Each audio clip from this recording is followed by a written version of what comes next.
Hi guys, so nagluluto ako ng aming lunch. Ito po ay adobo. Baka magtaka kayo, ang daming sabaw.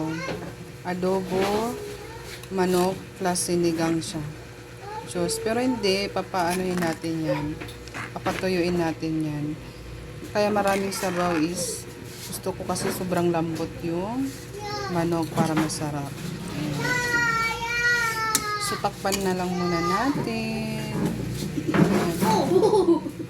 Agoy, o di ba? Muntik na magkasya yung takip. Ano nangyari sa inyo diyan? Kaya ayaw ko maging vlogger kasi ayan sila, ganyan sila. 'Di ba? Yun yung sound trip nila, iyak, tawa, iyak. Ganyan. So kasi para hindi ako masabihan na ninja, so ayan, piling vlogger muna tayo. 'Di ba? Ayan. Alam nyo guys, inano ko muna to ginisa, tapos pinakuluan ko muna yung manok, tapos itong patatas prinito ko muna yan bago ko inalagay. Meron na naman sa'yo na. Oh my gosh, o diba? Kaya ayaw ko talaga maging vlogger kasi may sabat ng sabat, may iyak ng iyak, may tawa ng tawa, ganun. So pakuluan muna natin, takpan natin uli. Nakakatawa tong muntik na magkasya. Baka naman, sponsor ng kawali dyan na may takip. So, ilagay na natin yung oyster sauce. O, diba?